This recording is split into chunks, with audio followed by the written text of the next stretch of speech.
Alright, so my name's DK. We're going to start off a new series called Stories of the Streets. We've got our first guest, Chemo.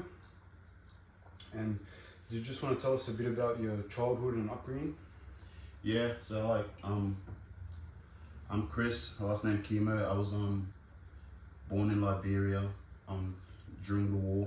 So I came here as an asylum seeker.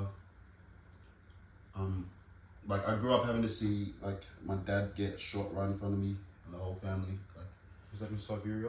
Liberia, yeah. Liberia. Yeah, I was in Liberia. And then came here with my older cousins, and they put us all in Blacktown, in the project units with all my older cousins, and they were all they were doing stuff, Running amok? Yeah, definitely. Yeah. So as soon as I was old enough, I started running amok, and by the time I was 16, I already killed someone. And I got sentenced as a juvenile, so I did 7 years.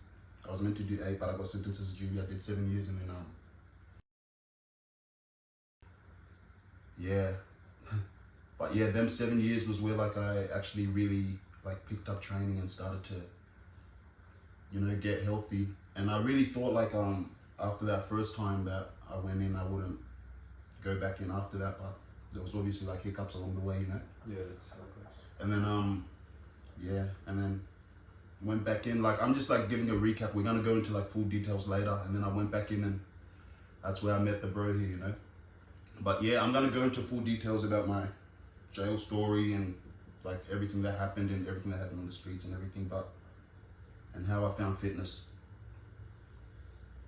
So we'll talk a bit about Liberia, was it? Yeah.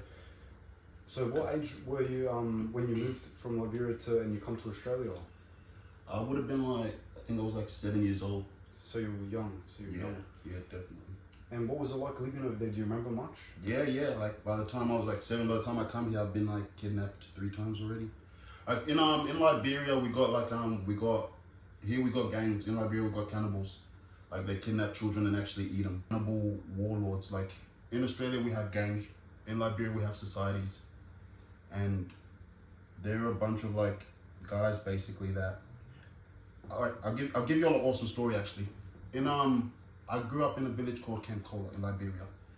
At night time, me and all the kids will play hide and seek. We start off with 10 kids. By the end of the night, there'll be 5 children left. 5 of them have been taken to get eaten, and half of them, their body parts get sold on the dark web and everything. In Liberia, we literally there's markets where you walk and you see human body parts for voodoo rituals and stuff. So people just get hungry and want to make some money, so they'll take the kids and eat them and sell them? Well, yeah, but it's a bit deeper than that. It's more ritualistic. So they honestly believe that they get power from doing certain sacrifices. It's actually really satanic. They believe if they kill a child in a certain way, grab the heart out, because the heart's they believe heart is the life source, and they eat the heart while it's still beating. They believe they possess that child's energy and life force, which basically makes them immortal. Shit. Yeah, it's pretty crazy. But so these things are happening. This one warlord said before he'll go into battle, he has to eat a heart of a child, and that gives him an adrenaline, rage and stuff. And these guys, when they for example, they're so brutal. If they see a pregnant woman, they'll play this game between them where they're do you think that child in her belly is a boy or girl? And you guess it's a boy, I'll guess it's a girl, and they'll actually catch that lady and cut her stomach open, and the one that got it right gets to eat that child. The fuck, that's crazy, man. Yeah, that's unheard of. Shit. That's the shit that I grew up with, You mentioned before something about the rebels. Are they a crew or a society? But yeah, they're rebels, but it's one of them stories you don't judge, because rebels weren't always rebels. They're usually just children, 8 years old, 9 years old. My older brother was actually taken and then brought back later on as a rebel. But the same shit, they'll catch a kid and they'll make him exterminate his whole family, and then they'll get him hooked on hard drugs, usually heroin and cocaine and stuff. And is that the initiation to become a rebel? Yeah. To become a rebel, you definitely have to take a life. There's no yeah, these guys they go around villages killing at least 100 people a day. There's this thing they go long sleeve or short sleeve. if they catch you, they go long sleeve or short sleeve. If you say long sleeve, they cut your arms off here. If you say short sleeve, they cut it off here. And then they ask you long pants or short pants. If you say long pants, they cut it off here. They're just like brutal. Wow. Absolute brutal for no reason. Like that's unheard of, man. You don't hear about that sort of stuff on the news or in like anyway. I haven't heard of that sort of stuff before. It's pretty full on, man. What's a child soldier?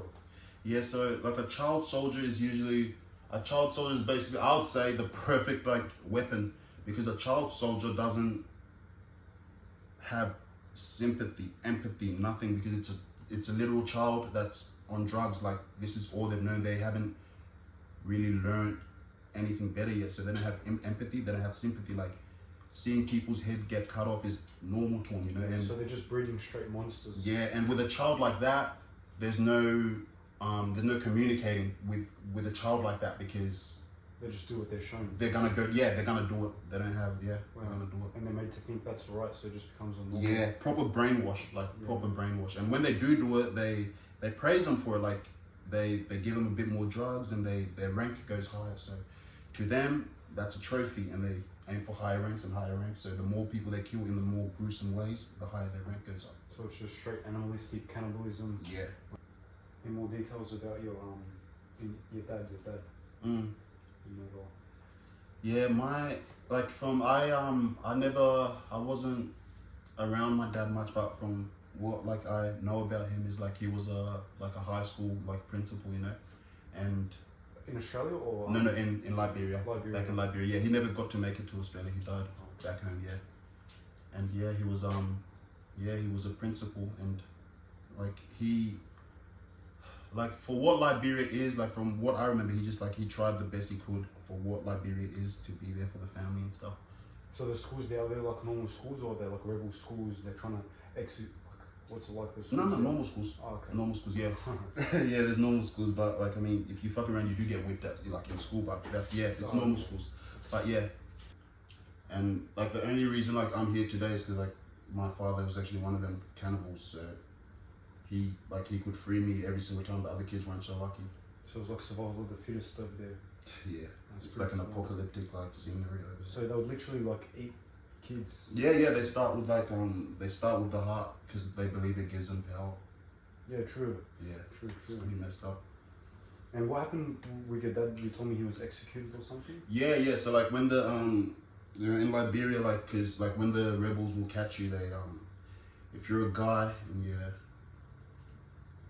it's fucked up. Anyways, like if you're a guy and they catch you in a house, they'll get you to execute your whole family. Or if you don't do that, if you can't like execute your whole family, they'll execute you, and they'll leave your whole family. So that's pretty full on. How did you end up coming to Australia and like surviving? Like around that time, like because of what was happening, I think the president at the time was John Howard. He decided to step in, so I came here. I was lucky to come here. Yeah. Okay. And what was it like once you come to Blacktown? Obviously, you come with your cousins, did you say? Yeah. And that was like, I was like, in school, like, I've always been like really smart in like book stuff. So school was always good. And then, like, I had an older cousin that was like pretty close to me. And he went to the beach and drowned. And that's when, like, shit got real, because I was like the only person close to me. And yeah, so it would have been hard for you, yeah. Because I felt like I didn't have no, like, male. No role models in life. Yeah, 100%. How old were you when that happened? I think I would have been like, 14 or something. So the impact would have been heavy. Yeah, definitely. And then what happened after that? Obviously would have been a traumatic experience. Did you go down like running amok and consuming drugs and? Yeah, so like after my cousin died, that's when like I say like shit really hit the fan. I went from like going to school every day to like actually like stabbing people and shooting people and doing drive-bys and shit. Yeah, here in Australia. Yeah. Yeah, here in Australia. Up in Melbourne. I went up in Melbourne. I did that's where I actually got done for the knock that I got done for. It was actually up in Melbourne. And like the thing with me, like back in them days, like it didn't really like I was like on that type of vibe where it doesn't really matter what like you're just all in. Yeah, I was dealing with so much hurt, like it doesn't matter like stupid shit like online beef, and I like basically the reason like this guy got killed was just online beef, you know, like, and yeah, that's pretty crazy, right? And yeah, that's the type of life I was living. Like I didn't care for myself or anyone because I didn't have myself around. So what time? What age were you when you got done with the murder? That I was like 16. So, and you were incarcerated over in Melbourne at a juvie, or? Yeah. I went juvie and like they chucked me in like but it wasn't juvie, like it was like maximum security. Like they've got a Liberia unit there, and it's for like the worst of the worst, you know. And they got like a couple of us kids, and they chucked us in there. We were allowed to come out like 15 minutes a day with like handcuffs on, and it was like brutal. Human rights got involved, and then we kicked off a riot, and like. So I'll just stop you. So it was pretty much like Segro being in there. So what Segro is, we'll explain it. It's where you're pretty much locked in a small box and you're not allowed to go outside. You're only allowed one phone call, and you're not allowed any like to interact with other inmates. Yeah, and like it was like that, but a bit worse. Like because like you come out in cuffs, and they cuff you. You don't. Yeah, it was just like a screwed up like little unit. It was made for like people so the jail population can't hurt them, you know.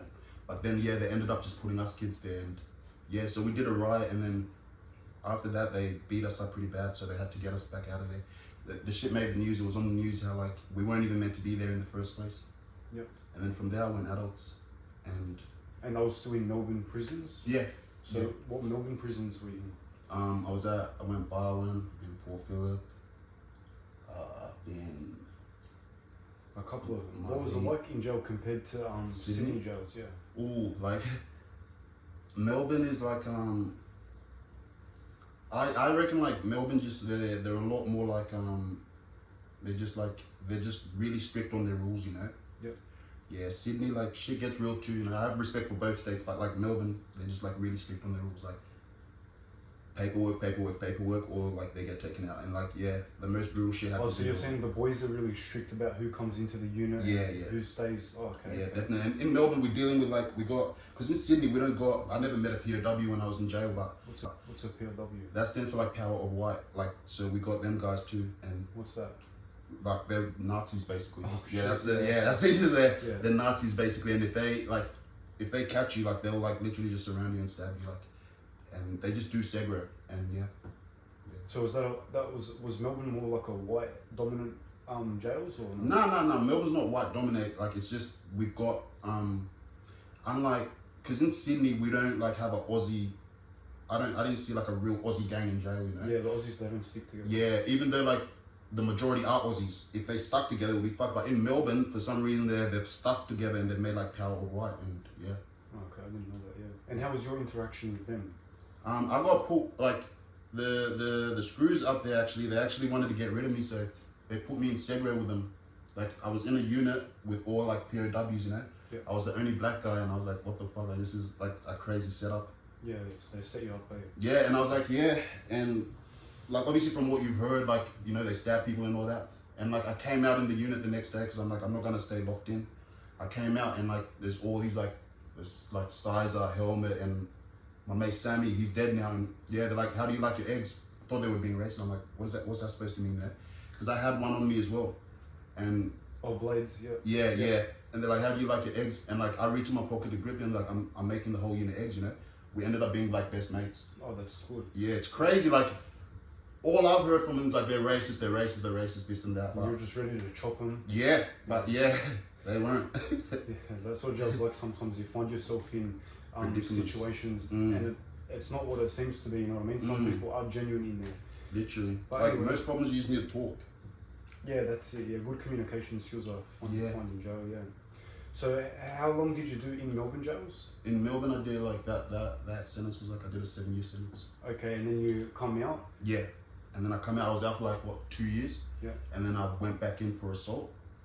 And 2 years is alright to be out, you know. Yeah. I was actually like I was doing really good. Like I got out. I was like I had like my daughter, and I was like trying to pull up my daughter, and then like you know shit just went south, and I went back in for assault, and then like I just because I was in again, so I kind of gave up. So. How long were you in this time? For assault? Yeah. I think I did like just under 2 years.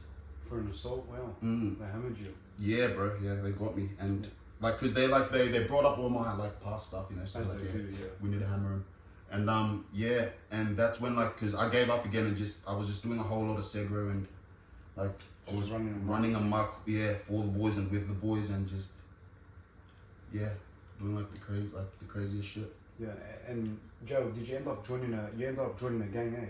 Yeah. I ended up like getting like put on the Bloodline boys up in Clarence. Yeah. And that's when niggas were running amok as well there. And they have like an initiation process. You want to talk a little bit about that? Yeah, like shout out to Bloodline boys, respect to all the Bloodline boys, you know, like Bloodline's like a gang that it's not, you don't just you can't just like join it. There's a certain type of initiation process where you have to take someone out. Are we allowed to talk about it?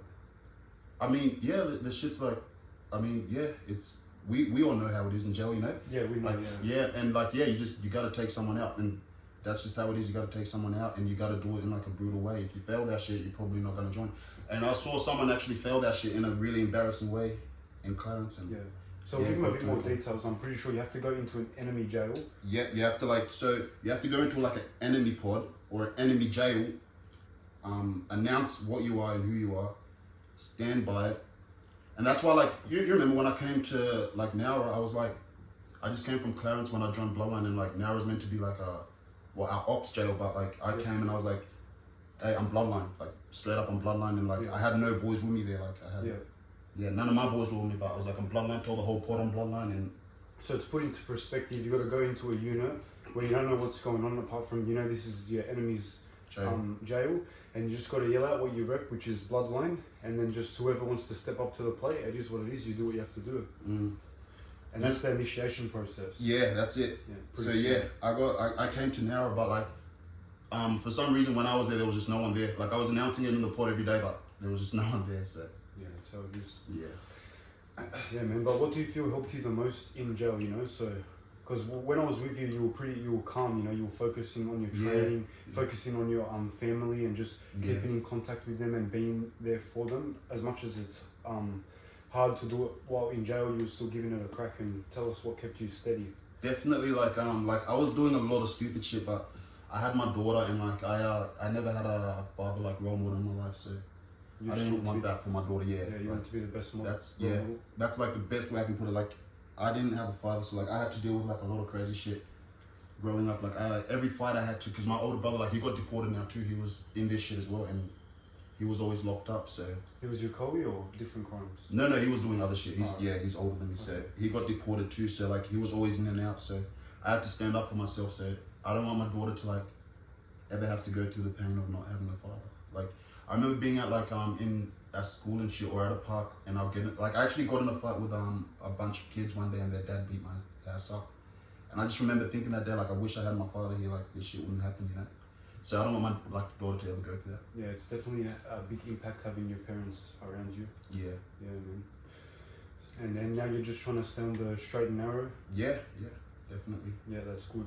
Just training, I'm trying to spend like every single day with my daughter, like. I've got animals now, so I'm like, just trying to stay out and do it right. That's mad. So you finished, we're going to go back a little bit. So you finished your time for the assault, which was, how much you said, 2 years? 2 years, yeah. Just under. And now you've come out, and this is this time around, and you're still on any conditions, parole, bail? Yeah, I'm on parole, but that finishes like real soon. Alright, that's good. So you have a bit more free time, a bit more freedom? Yeah. Yeah, man. Yeah, and they've been pretty hard on me too. They watch me really closely here. Yeah, sweet. Tell us, what was it like segregate? You done segregate in Melbourne jails and New South Wales jail? Yeah. So when I went in, I was like pretty young. I was 17, and I was in Port Phillip. I was in a unit called Fishburne East, and I just like walked into a unit, and they're like, there's this dude in this cell, and he's a pedo, and I was like young, just trying to prove myself. Like, yeah, sweet. I'll go take him out. Walked in there, didn't even ask him any questions. Like we saw the paperwork and everything, and like took him out like pretty bad. Like I stabbed him like all over, and like broke the pool stick and stabbed him some more. He ended up in a coma. So I ended up doing like basically just under 5 years in Segre. So you ended up getting caught for that and outside charge? Yeah, I was outside charge and had to do 5 years in Segre. So outside charges is, so you got like your jail charges, like say you graffiti on the wall, you get a jail charge of like 30 days off phones and stuff, but an outside charge is obviously when it's more serious, and then police from the outside come and get involved and charge you inside. So so tell us, what was the... So I got an extra 6 months on top of my sentence because of that, like because of age and everything, and plus the screws set him up basically, like they gave us the paperwork. So So after that, I did like 4 years, and they put me in Segre for 4 years, and like in that unit, I was with my cousin, this Fishburne East unit. I was with my cousin. His name was Hassan, and I ended up going Segre. And when the screws were taking me away, he asked me for like my details. I'm like, don't worry, bro. Like we're in jail. Like it's a small place, you know. We'll run into each other again. So I'm in Segre. Like a day has passed, and I'm watching the news, and it's like the POWs, them guys that I was talking about like earlier, had just like killed an African inmate at Port Phillip. Like this unit that I just did. I was like, what the fuck? Like who did they kill? Like, do I know this guy? Like they're gonna show it at 7 p.m. So I turn on the news at 7 p.m. and it's like it's my cousin, and I just like I'm already in Segre, and like the walls just literally like closed in on me, Yeah, that would be pretty hard to hear being in segregation and hearing your cousin just got knocked. Yeah, it's pretty fun. Yeah, he got knocked over a pair of shorts. Like that's how crazy this shit is. Like he got knocked over a pair of shorts. What do you mean a pair of shorts? Like he took someone else's shorts? Or? Nah, the crazy thing is he didn't. Like someone, we call it like petty thieving. Like someone petty thieves like this dude's shorts, and he just went around the port asking everyone like, I'm gonna go in everyone's cell. And my cousin, being who he is, like, no, you're not getting in my cell. So he goes back to his cell, just grabs the blade and comes and just boom, boom, boom, like straight in the heart. So they had a blade fight and it ended up. Yeah. That's pretty fun. Man. Yeah. And in Melbourne, like even if you're like bleeding out, you can't buzz up. Like so he just he laid there and bled out. Just cop it pretty much, right? Yeah.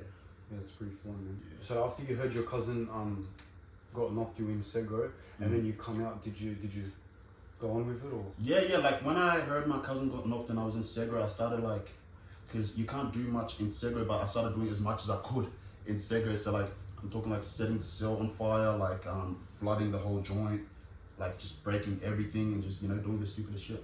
So I was doing that for a bit, and then they let me out. Like, but because I did like just under 5 years in Segre, there's I had to go back to the unit that I was once at as a kid, which was Grevilla. I had to go back to Grevilla, but now as an adult. And it's like because you don't go from Segre straight to mainstream. You have to like, there's a little intermediate unit, because like so you get used to people again. So they see if you're ready to mix with. Yeah. Okay. So I went there and like I think I spent like 3 days there. Went back into Segre, and like I kept going to Grevilla and just back for a long time. Like I did my 4 years in Segre, and then I did like 2 years just being stuck between that intermediate unit. And then I finally I went into Barwon, but like the mainstream side. Yeah. And this is all Melbourne jails. Yeah. Okay. So did you notice, was there any differences between Sydney and Melbourne Segres? Was it pretty much the same? like, but it depends like what jails you're at. Like I did Segre up in Lithgow. I was there for a little while actually, and that's a Sydney jail. Yeah, Lithgow is fucking cold. Like that place is freaking cold. Like you don't get nothing. The place is fucking cold, and you just like you freeze to death. No heaters in the units? Nah, no nothing. Like it's that. Yeah, that's like it's hell. But if hell was like the opposite and cold. Yeah. And then like you go Clarence. Clarence is hot. So like Clarence Segre is like a sauna. You're in a room and you're in a sauna. So they're all like bad in their own ways. Like I swear they're all like got their own little things that are just fucked up. And in a place that has got like perfect weather, you get no TV, kettle or nothing. So yeah. They all got their own ways. They find a way to punish you and give you therapy. Yeah, definitely. When I was up in Sydney, I think I did like 2 years that time, but most of that, like my sentence was in Segre. Like when I came out and met you, when we was at Nowra, like I just got out of Segre actually, yeah. And then I came out and met you, and that's when I met you. So after like, I got into training when I went into like, first I was like, I had to train in, but I wasn't taking it seriously. I was doing like push-ups and stuff because I was fighting every day. So I had to keep fit, hit the pads, do push-ups and stuff like that to get my body conditioned. But then I went to Margonique, and that's when I met a hitman like called Ange Goosis. And you can search this dude up, like he, I think he's got like... What was the name? Ange Goosis. Ange Goosis. Yeah, he was a hitman, and I think he's got like 7 or 8 bodies or something. But he was also like, when he wasn't being a hitman, he was also a professional kickboxer. So, and he started like, he took a liking to me and started like teaching me, and I was there for years and he was there forever. So he could teach me, and yeah, and he taught me like basically the fundamentals, and then I got out and then started actually doing it. But the fundamentals of kickboxing? Yeah, of kickboxing. But like, see, like the way we train in jail, like, and that's what, like, the way we train in jail, when we come out, because of the way we eat and the way we sleep, it's a healthier lifestyle when you choose to stay away from the drugs and stuff. In like jail. we come out stronger, you know. Like, so when I came out and I went to like these MMA gyms, it was like, I'm not gonna toot my own horns and be like it was too easy, but like it was a bit easier than it should have been, you know. Yep. But that's just because like I've been like brutally fighting in a cell for the last 7 years. Your condition. Blood, stabbings and stuff like that. And in a ring, it's like there's rules. Like in a cell, there is no rules. Like if I get killed, I get killed. In a ring, I'm not gonna get killed. So yeah. In jail it's a bit different. You have all day. You can train all day. Yeah. You know, you're eating. That's all we do is train and eat. So Yeah. your body becomes very conditioned. You become very strong. Train, eat, and sleep. And like while like normal people gotta do, like work and stuff. Like we just train, eat, and sleep. So yeah. Definitely has a difference on the body. Yeah. But yeah. Like I got out, I went to the doctors, and he's like, "What the fuck? Like, where have you been?" Like, my heart rate. He's like, "That's like, it's crazy. That's not normal, you know." Yeah.